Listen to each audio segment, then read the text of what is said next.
Nasib Indra Septiawan alias IS usai ditangkap atas kasus pembunuhan gadis penjual gorengan, yakni berinisial NKS di Padang Pariaman, Sumatera Barat atau Sumbar, terancam hukuman mati.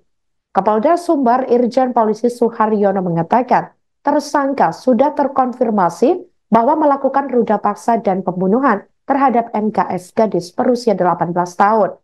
Hal ini sudah ia pastikan melalui barang bukti, keterangan saksi, fakta di lapangan, dan keterangan tersangka setelah berhasil diamankan pada Kamis 19 September 2024 lalu. Atas tindakannya itu, Indra Septiawan telah melanggar pasal 338 KUHP tentang pembunuhan dan pasal 285 KUHP tentang pemerkosaan. Selain kedua pasal di atas, pihaknya menilai jika ada perkembangan dari hasil penyidikan, yakni bisa saja yang bersangkutan dijerat dengan pasal 352 ayat 3 tentang penganiayaan hingga menghilangkan nyawa seseorang. Ketiga pasal yang mungkin bisa menjerat IS, menurut Kapolda bisa diterapkan secara akumulatif atau alternatif. Ia mengatakan jika semua unsur terpenuhi, maka tersangka bisa dihukum 15 tahun, 12 tahun, bahkan hukuman mati. Namun demikian, semua itu tergantung hasil persidangan. Terlebih Kapolda menilai kasus ini merupakan perhatian publik se-Indonesia dan atensi dari pimpinan di pusat, sehingga pasti pelaku akan diberi hukuman seberat-beratnya sesuai tindakan yang ia lakukan. NKS sebelumnya diketahui ditemukan meninggal dunia terkubur tanpa busana di lereng Bukit Kebun warga yang tidak jauh dari rumahnya pada Minggu 20 September 2024 lalu. Sebelum ditemukan meninggal dunia, gadis berusia 18 tahun itu sempat dilaporkan hilang oleh keluarga 2 hari sebelumnya pada Jumat 6 September 2024 malam lalu lantaran tidak pulang saat menjual gorengan.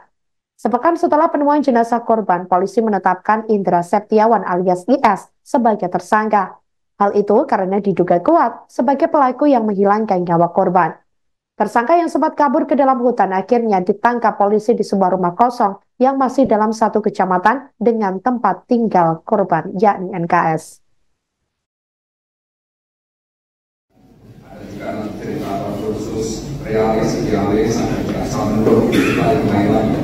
Tapi sebagai kausalitasnya itu ada dua yang sangat kuat di situ, yaitu perkosaan dan pembunuhan, atau pembunuhan dan perkosaan.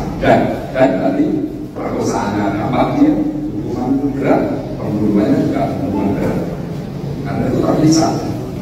Tetapi kalau misalnya yang berkaitan mati itu misalnya aniaya dulu dari masa perang dan kemudian dia meninggal dunia, korban. Makanya kalau hukumannya misalnya 12 tahun plus sekian tahun, itu nanti kalau memang dari vonis itu memang keyakinan hakim nanti akan memutus hukuman mati atau hukuman yang seberat-beratnya. Tapi dari tuntutan awal penyidik, kemudian yang penuntut umum sampai ke hakim, kita akan mengurusin, kita mengajukan keadaan penuntut umum sampai nanti. Ya, kalau nanti polisi menuntut hukuman yang seberat-beratnya, itu nanti akan dengan apa yang dituntutkan oleh jaksa. Kalau memang harus hukuman, kalau memang pelakuannya begitu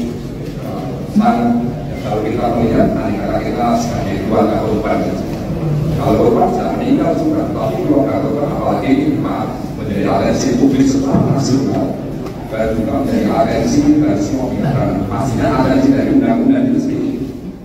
Kita tetap objektif dari undang-undang karena unsur atensi publik atau ini dan tidak terlalu seperti. Tapi kita melihat apa kata-katanya dikatakan bahwa pasal tertentu sudah dilanggar, unsur-unsur sudah terpenuhi, ancaman hukumannya sudah jelas. Ya bisa jadi hukuman seberat-beratnya itu 15-20 sampai. Download Tribun X sekarang, menghadirkan lokal menjadi Indonesia.